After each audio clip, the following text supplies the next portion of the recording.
Les invito entonces a tener sus Biblias abiertas en el libro de Colosenses. Continuamos con esta serie preciosa de un libro precioso, el libro de Colosenses. Vamos a estar mirando del versículo 15 hasta el versículo 20 del primer capítulo. La Feria Mundial de Chicago, conmemorando los 400 años del descubrimiento de Colón de las Américas, abrió en el año 1893, unos meses después de la fecha del descubrimiento de América, una enorme feria. Había distintas ciudades que habían competido para ser la ciudad que tendría esta feria y Chicago fue la que terminó ganando. Fue una feria excepcional, algo que había sobrepasado otras ferias previas, y también sirvió para mostrar al mundo que Chicago se había recuperado de un fuego que había destruido la mayoría de la ciudad en el año 1871.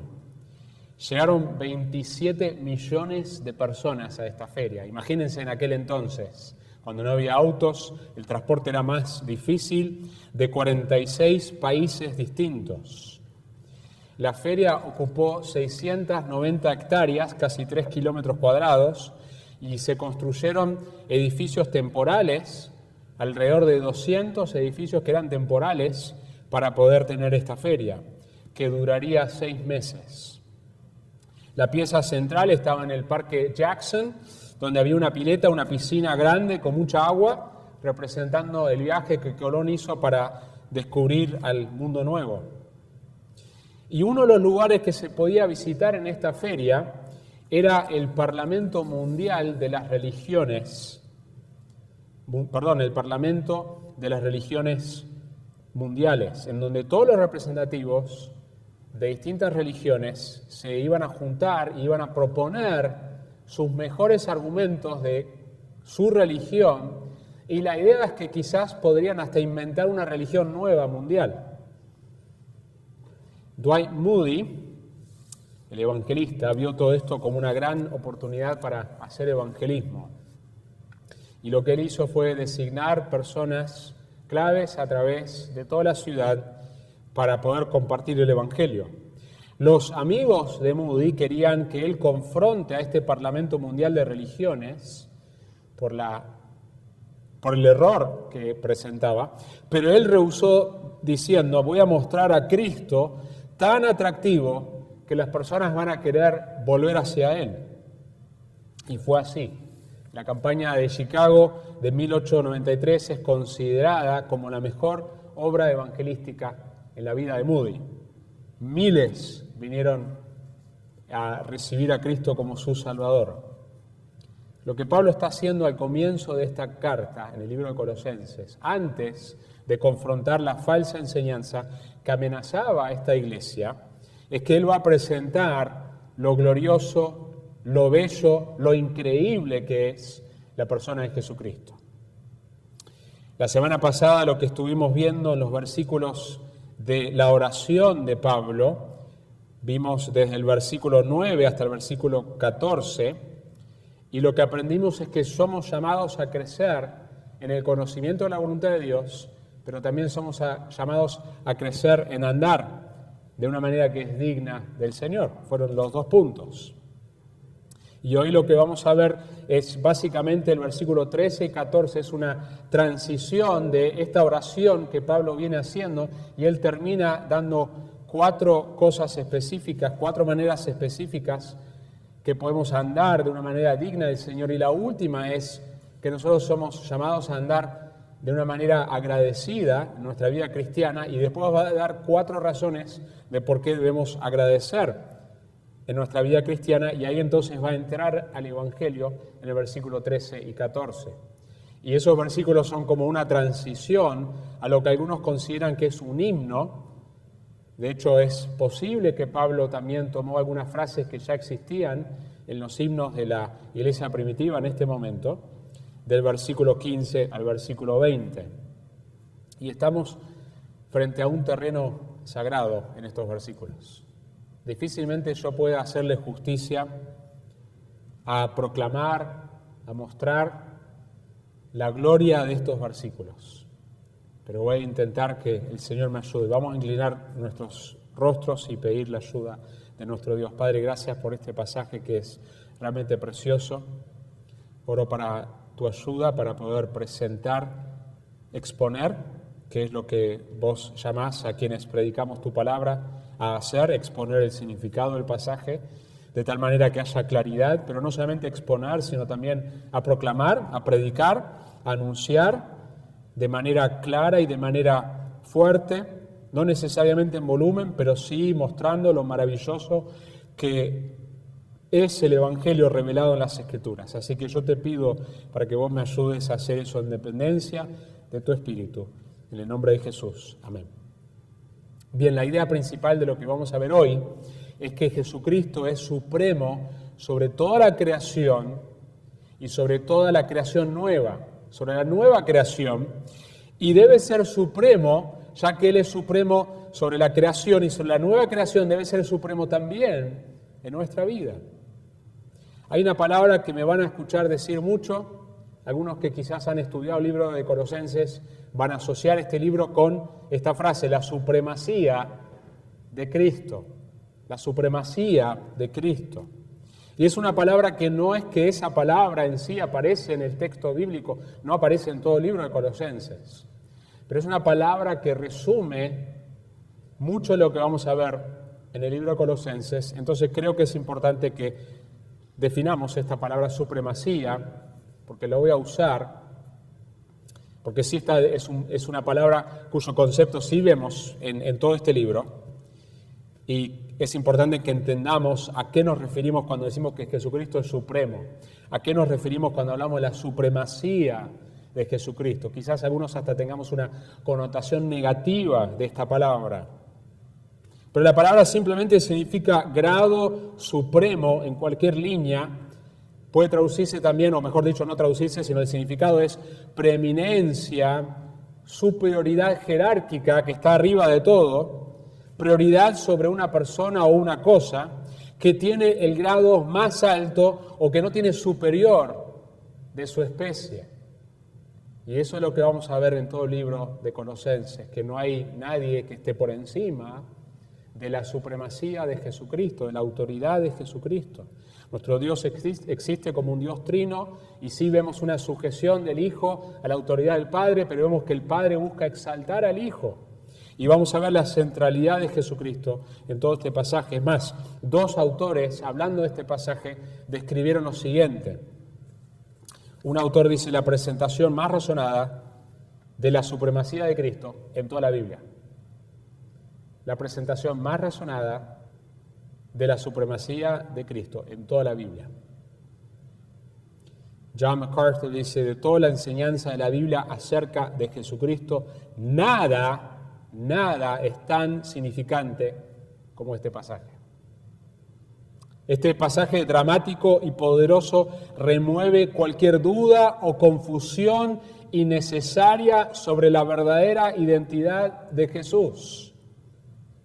Es vital para un entendimiento adecuado de la fe cristiana. Es más, el centro de la Biblia es la persona y la obra de Jesucristo.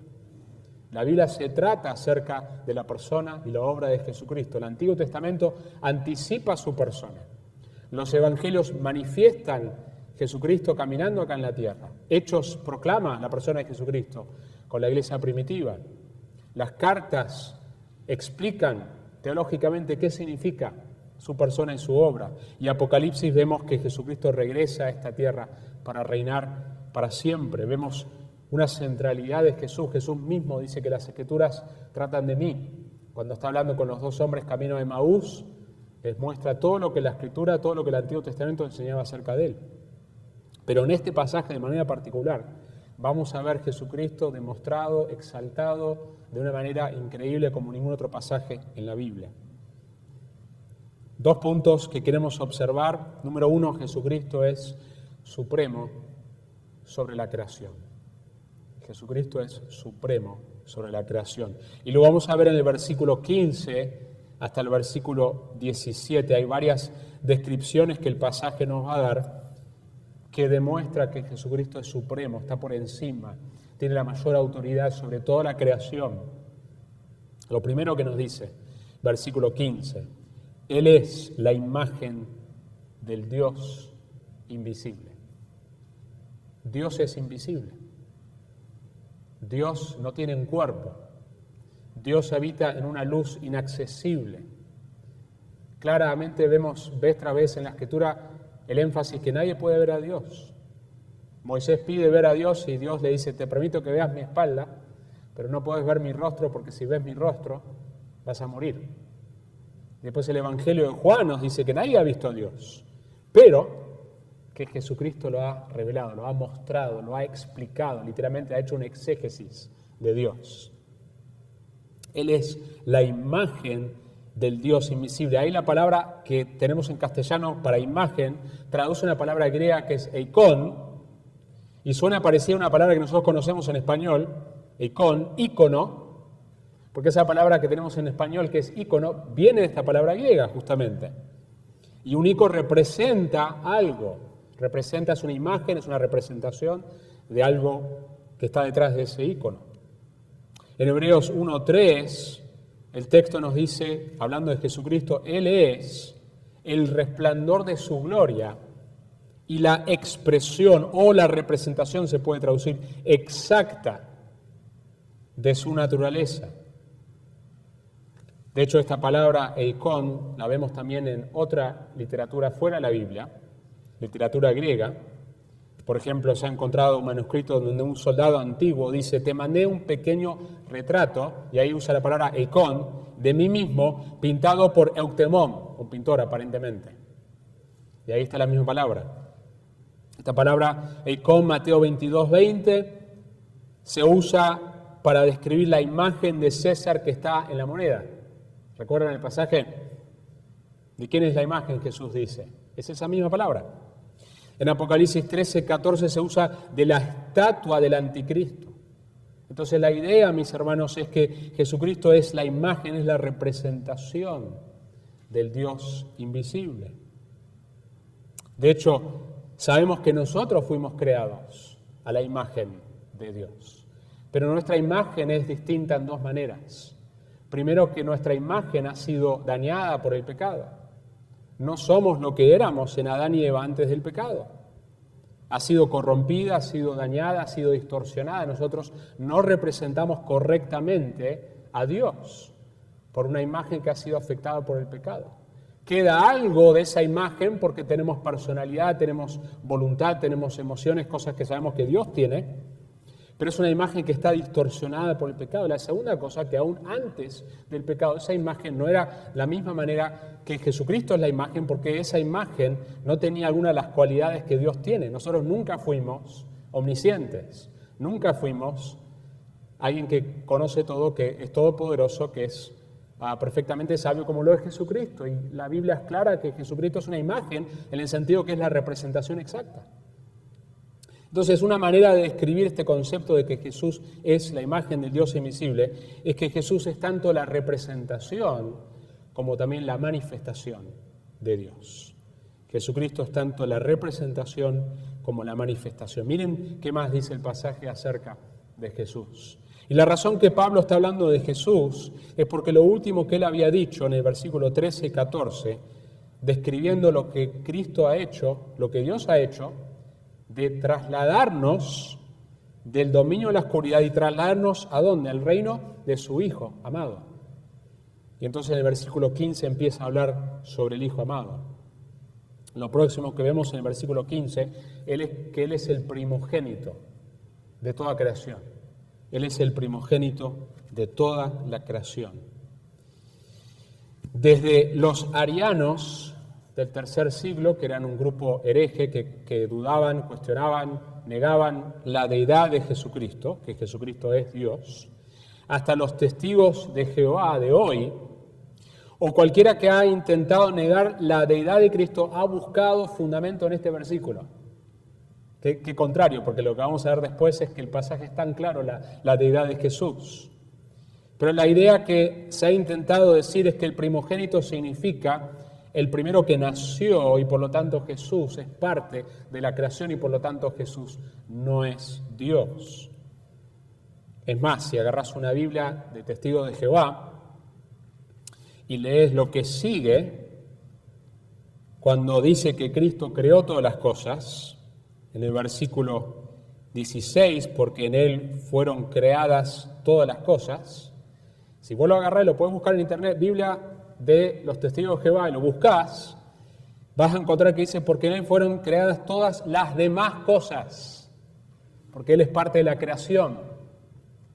Está inventado, eso no está en el texto original, esa palabra demás, no está. Pero para poner en duda que Jesucristo es Dios es necesario decir eso, es necesario cambiar lo que la Biblia claramente dice.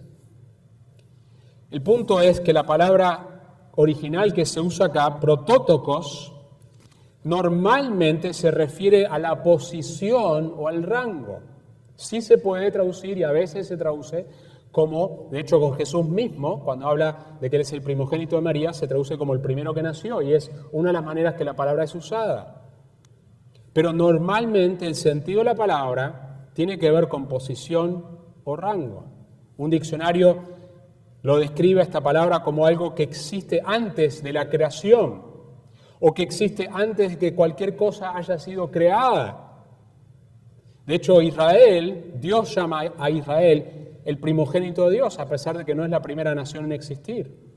Pero tiene una prioridad, un rango especial, como el pueblo de Dios. En el Salmo 89, 27, Dios dice del Mesías, yo también haré mi primogénito, y el resto del pasaje me da a entender a qué se refiere primogénito. El más excelso de los reyes de la tierra. Tiene que ver con posición, con rango. Entonces, el texto cuando dice que Jesús es el primogénito, está diciendo que es el rango superior, más alto. Y la manera más fácil de saber que no está diciendo que Jesús fue el primero en nacer, o fue parte de la creación, es porque los mismos versículos que siguen van a describir a Jesús como el creador de todas las cosas. De hecho, Juan 1:1, el Evangelio de Juan, dice que en el principio estaba el Verbo estaba con Dios y el Verbo era Dios, cuando todavía no existía nada. Claramente lo que vemos que continúa en este versículo, en este pasaje, versículo 16, es que Jesucristo es el creador. De hecho, la manera que lo dice es así, porque en Él fueron creadas todas las cosas, tanto en los cielos como en la tierra, visibles e invisibles, ya sean tronos o dominios o poderes, autoridades, todo ha sido creado por medio de Él y para Él. Precioso. Jesucristo, el mismo que caminó en esta tierra, es el mismo que creó el universo. Creó las cosas invisibles, las cosas que nosotros no podemos ver, y las cosas visibles.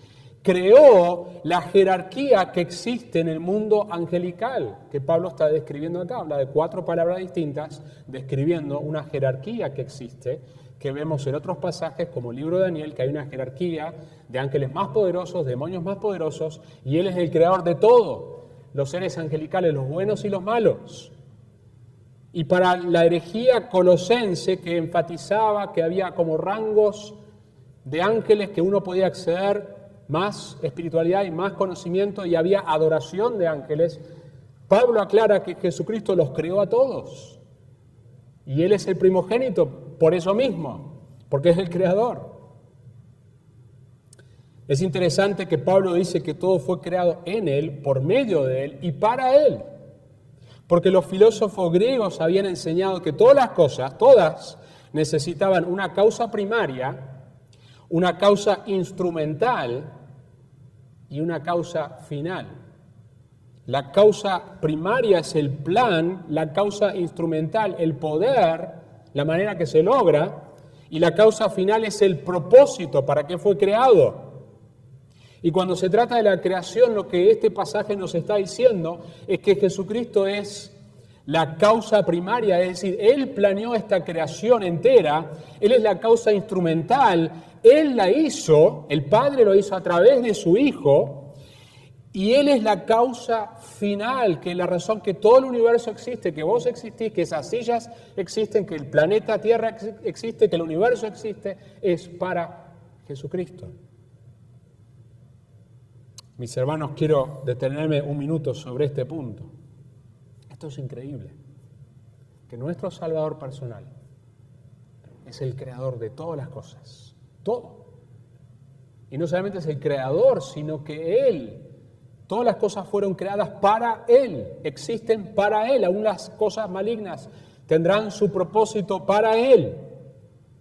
Si pensamos un poco en la creación, hay 900.000 especies distintas de insectos. Cada una de esas especies fueron creadas por Él y para Él. Hay 8.7 millones de especies de animales y plantas. Cada una de esas especies fueron creadas por Él y para Él.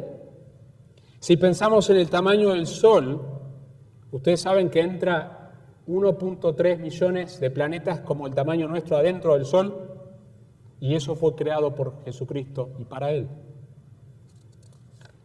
Nuestra galaxia, la Vía Láctea, se estima que tiene entre 100 a 400 miles de millones de estrellas. Nuestra galaxia, entre 100 a 400 miles de millones de estrellas, muchas más grandes que el Sol. Y no somos la única galaxia. Se estima que hay 100.000 millones de galaxias en el universo. Y como dijo un profesor, it's almost as if God is showing off. Es casi como que Dios está mostrándose. Jesucristo creó cada una de esas galaxias. Versículo 17, no solamente todo fue creado en Él, por Él y para Él, sino que en Él todas las cosas se conservan unidas. En Jesucristo todo se conserva unido. Mire el versículo 17. Y Él es antes de todas las cosas. Cristo no puede ser parte de la creación si Él está antes de todas las cosas que existen. Por eso tiene la supremacía. Y en Él todas las cosas permanecen o subsisten, se mantienen unidas. Aparentemente yo no soy científico, pero leyendo a personas que citan a científicos, hay algo de misterio en entender el núcleo de un átomo y ver alguna contradicción de lo que está ahí, de cómo se mantiene unido lo que está dentro de ese núcleo. Y hay varios científicos que hablan de que es un misterio, de por qué no sale todo volando, qué es lo que permite que esto se mantenga unido. Warren Wiersbe cita un ejemplo de esto, dice, una guía acompañada a un grupo de personas por un laboratorio atómico, y les explicaba cómo toda materia está compuesta de partículas eléctricas en constante movimiento rápido. Los visitantes estudiaban los prototipos de moléculas y se asombraban al saber que la materia está compuesta principalmente de espacio. Durante el intervalo, un visitante preguntó si esta es la forma en que trabaja la materia, ¿qué la mantiene unida? El guía no tuvo respuesta para esto. La Biblia dice que Jesucristo mantiene todas las cosas unidas. Jesucristo conserva su creación hasta que llegamos al final. Segunda de Pedro, que los elementos serán destruidos por fuego. Llegará un momento que Jesucristo no va a conservar más unido toda la creación, porque será el tiempo de su regreso, su juicio futuro, y donde habrá una nueva creación. Pero mientras tanto, el texto me dice que Jesús es el que no solamente creó todo por Él, en Él y para Él, sino que es Él que lo mantiene unido. Jesucristo es supremo sobre toda la creación, sobre los lugares más perversos en la tierra, sobre los políticos más endurecidos, más malignos. Jesucristo es supremo sobre su creación. Pero no solamente eso, sino lo segundo que vemos en el versículo 18 al 20, es que Jesucristo es supremo sobre la nueva creación. Porque hay una nueva creación que comenzó a partir de su resurrección. Cuando Jesús muere y resucita entre los muertos. El texto en Mateo me dice, toda autoridad me ha sido dada. Tiene una autoridad nueva. Y Él ya había dicho en Mateo, yo edificaré mi iglesia. ¿Sobre qué base? Sobre la confesión de que Jesús es el Hijo de Dios, de que es el Mesías. Versículo 18, vemos que Jesús es la cabeza de la iglesia. Jesucristo es el mismo que es la cabeza de esta iglesia, de las iglesias locales, de todo el cuerpo de Cristo. Es el mismo que es supremo sobre toda la creación. Versículo 18 dice, Él es también la cabeza del cuerpo que es la iglesia. La iglesia le pertenece a Él. Jesús dijo, yo edificaré mi iglesia. Por eso los pastores, los miembros, los líderes, buscamos simplemente entender lo que Él ha dicho que la iglesia debería estar haciendo y ser fieles a eso, porque le pertenece a Él. No es nuestro trabajo tratar de reinventar la rueda y de hacer algo que Él no nos dijo que hagamos. Así como Moisés, Dios le dice, presta atención de construir todo exactamente conforme al patrón que yo te mostré en el cielo. Él no podía decir, a mí me parece que el tabernáculo le quedaría mejor quizás un sector más. O vamos a agregarle unos animales más o unas velas extra, me parece que queda mejor así. No, Él tiene que prestar atención exactamente a cómo Dios había diseñado que exista en ese momento su presencia manifiesta en ese tabernáculo. Y de la misma manera nosotros prestamos atención porque Él es la cabeza de qué es lo que Él espera que nosotros hagamos con su iglesia. Mis hermanos, Cristo nos salvó y nos colocó en un cuerpo para que vivamos bajo su señorío, bajo su cuidado, bajo su iglesia. Él es la autoridad suprema, Él es la cabeza, es su reino, su pueblo, son sus ovejas, sus súbditos. Por eso nosotros buscamos obedecer lo que el Rey ha dicho en su palabra. Lo otro que vemos en el versículo 18 dice que Él es el principio, el primogénito. Y ahí aparece de vuelta la misma palabra, conectando con la estrofa previa de este himno. El primogénito de entre los muertos. El primogénito entre los muertos. Jesús no fue la primera persona en resucitar. Hubo resurrecciones antes que la resurrección de Jesucristo. Pero su resurrección es distinta en dos maneras. Primero, que fue el primero en resucitar con un cuerpo glorificado, para nunca más morir. Lázaro fue levantado de la muerte, pero volvió a morir. Jesucristo fue resucitado con un cuerpo eterno, con un cuerpo glorificado, que un día vos y yo, si estamos en Cristo, tendremos también. Pero la segunda cosa es que el énfasis acá nuevamente es con la prioridad, con el rango, de que por su resurrección nosotros tenemos esperanza, 1 Corintios 15, de nuestra futura resurrección. Que a diferencia de lo que enseñaban los herejes, la falsa enseñanza que se estaba metiendo acá en la iglesia de Colosas, de que lo material es malo y lo espiritual es bueno, Cristo describe que Él fue resucitado entre los muertos con un cuerpo físico glorificado. Jesús es 100% Dios y 100% humano. Y el texto nos dice, versículo 18, que el propósito de esto, ¿qué es? A fin de que Él tenga en todo, la primacía. En toda la primacía. Que Él es primero, Él es superior, Él es supremo. Mis hermanos, Él tiene que ser primero en nuestras vidas, en todas las áreas. Porque Él es supremo sobre toda la creación, es supremo sobre la creación nueva, la iglesia, el pueblo de Dios que Él está formando, que durará para la eternidad, y tiene que ser supremo en nuestras vidas. Tiene que ser la persona más importante en nuestras vidas. Su agenda tiene que ser nuestra agenda. Sus prioridades tienen que ser nuestras prioridades. Sus propósitos tienen que ser nuestros propósitos. El amor a su cuerpo tiene que ser el amor nuestro a su cuerpo.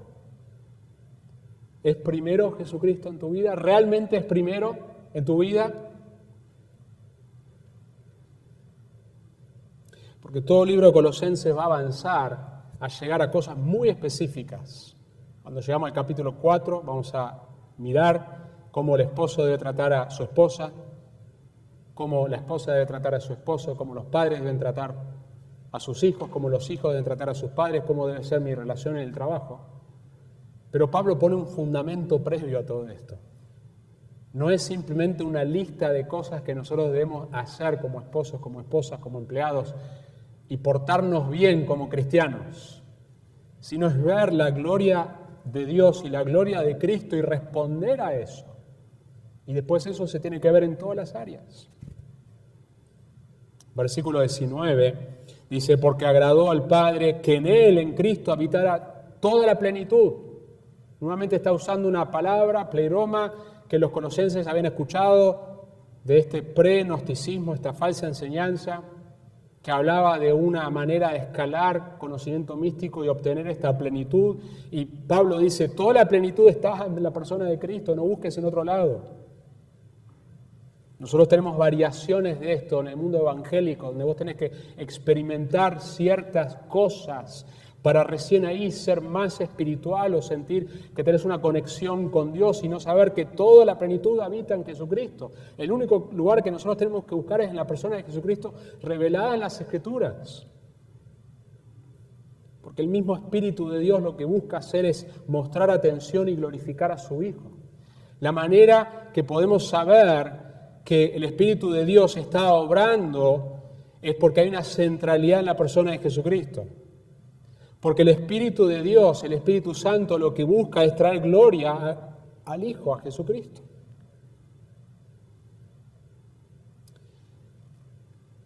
El versículo 20 es el último versículo de este poema, de esta canción que queremos ver hoy. Y él va a hablar de la obra de reconciliación en este mundo quebrado. Algunos conocen la historia del Titanic, quizás no conozcan algunos detalles, me imagino que todos conocen la historia del Titanic, pero quizás no conozcan algunos detalles. Yo no las conocí algunos de estas cosas, que se hundió el 15 de abril, sabemos, 1912, después de más de 4 días de viajar, comenzó su descenso. Y esa noche se vieron los extremos del comportamiento humano. Cobardía y amor sacrificial se vieron en esa misma noche. Pero una vez que el Titanic ya estaba hundido y quedaban solamente botes salvavidas, se vio más en realidad cobardía. Se vio lo peor de la humanidad. De las 1.600 personas que no pudieron entrar a un bote salvavidas, que estaban todavía en las aguas, solo 13 fueron rescatados de los 18 botes que estaban mitad llenos. Tenían capacidad para mucha gente todavía. Y estaban cerca de los pasajeros que se estaban ahogando. En el bote número 5, el oficial Pittman, escuchando los gritos, pegó la vuelta y dijo, hombres, vamos a ir hacia el barco y salvar a la gente. Los pasajeros protestaron, diciendo, ¿por qué perder nuestra vida en un intento de salvar a otros? El oficial cedió. Por la próxima hora, el bote número 5, con 40 personas a bordo, pero con capacidad para 65, avanzó lentamente sobre el Atlántico mientras que los 40 escuchaban los gritos con un volumen cada vez más bajo, a tan solo 300 yardas. El barco número 2, otra historia. El oficial preguntó lo mismo, volvamos. Este barco tenía todas mujeres, todas dijeron no, estaba 60% lleno. El barco 6 fue al revés. Las mujeres de ese barco rogaron al oficial a pegar la vuelta y el oficial lo ignoró. No quería poner en riesgo su vida. De los 18 botes, solo un bote, el número 14, volvió para ayudar. Ken Hughes, que comenta esta historia, dice lo siguiente, dice, para mí el drama personal del hundimiento del Titanic es una parábola de un mundo desviado. Y di un ejemplo de hace 100 años, pero podemos abrir las noticias de la última semana y tener ejemplo tras ejemplo tras ejemplo de que algo está mal con este mundo, algo está seriamente mal con este mundo. Lo que vemos en el versículo 20 es que Jesucristo vino para reconciliar, para arreglar lo que está roto. Dice MacArthur, la palabra reconciliar es uno de los términos más significativos y descriptivos de toda la Escritura. Es una de las 5 palabras claves utilizadas en el Nuevo Testamento para describir la riqueza de la salvación en Cristo, junto con justificación, redención, perdón y adopción. En la justificación el pecador se presenta ante un Dios culpable y condenado, pero es declarado justo. Esa es la maravilla de la justificación. En la redención el pecador se presenta ante Dios como un esclavo, pero se le concede libertad. En el perdón el pecador se presenta ante Dios como un deudor, pero la deuda se paga y se olvida. En la adopción el pecador se presenta ante Dios como un extraño, pero es hecho hijo. Y en la reconciliación el pecador se presenta ante Dios como un enemigo, pero se convierte en un amigo. Fíjense lo que dice el versículo 20, y por medio de él reconciliar todas las cosas consigo, habiendo hecho la paz por medio de la sangre de su cruz, porque fue la muerte sustitutiva de Jesucristo, que él siendo Dios, siendo el Dios hombre, siendo el inocente, siendo aquel que jamás pecó, fue a la cruz, no como un mártir, fue a la cruz para tomar el castigo que nos correspondía a nosotros, para que la ira de Dios, el enojo santo de Dios contra nuestro pecado, la ley que se había quebrado, Cristo tomara ese pago en nuestro lugar para reconciliarnos con Dios, habiendo hecho paz por medio de la sangre de su cruz, por medio de él, repito, ya sean las que están en la tierra o las que están en los cielos. Y esto no significa que todo el mundo será salvo. La Biblia es clara que la manera que nosotros nos reconciliamos con Dios es a través. Dios no tiene que reconciliarse con nosotros, nosotros tenemos que reconciliarnos con Él. Nosotros somos los que estamos en pecado, somos los que estamos enemistados. Él es santo, Él es perfecto. Nosotros tenemos la necesidad de venir en fe y en arrepentimiento a Él. Y la Biblia es clara que fuera de esa fe, fuera de ese arrepentimiento, no hay salvación, no hay esperanza, no hay perdón, no hay reconciliación, no hay adopción, no hay justificación, no hay regeneración. Pero lo que el pasaje sí está enseñando es que no va a quedar ningún cabo suelto. Dios va a hacer justicia, en la cruz o en el infierno. No va a quedar ningún cabo suelto. Dios ejerce tanto su justicia como su misericordia, su gracia y su amor y su vida en la cruz. Pero finalmente Dios juzgará en la persona de Jesucristo los vivos y los muertos. Los libros se abrirán, Apocalipsis 20, y si Cristo no es nuestro Señor, si Cristo no es nuestro Salvador, si Cristo no es el que ha sido supremo en nuestra vida como evidencia de nuestra salvación, entonces nosotros recibiremos lo que nos corresponde, la paga del pecado de la muerte. Nuestro pecado delante de un Dios santo significa una separación eterna. Todo demonio reconocerá que es Jesucristo Señor. Por las buenas, por las malas. Todos van a arrodillarse. Ahora es el tiempo de responder a Jesús como el Cordero de Dios. Pero un día llegarán que Jesús vendrá, ya no como el Cordero, sino como el león, y juzgará a los vivos y a los muertos. Y ya no habrá una segunda oportunidad.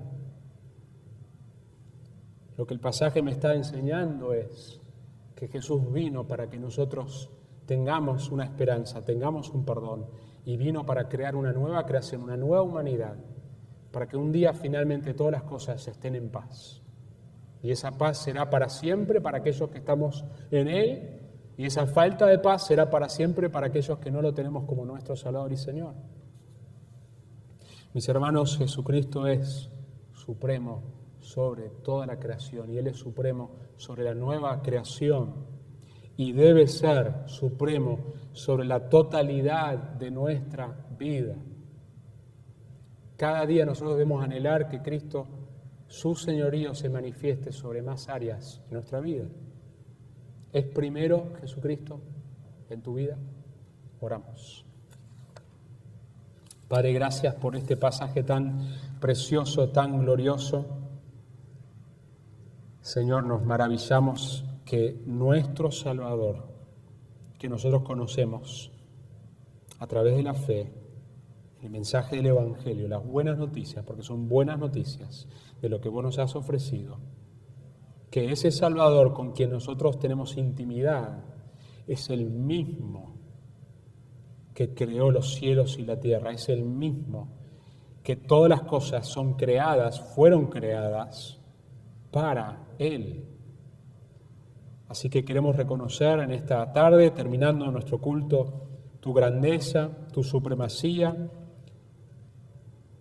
Si hay áreas en nuestra vida que tenemos luz, que nosotros estamos tratando de nosotros tener el volante, queremos rendir eso y reconocer a Jesús como nuestro Rey, ya que vos sos supremo sobre todas las cosas, en el mundo visible, en el mundo invisible, sobre la creación y sobre la nueva creación. Que podamos rendirnos delante de ti, Señor, en esta tarde de manera nueva y fresca, en el nombre de Jesús. Amén.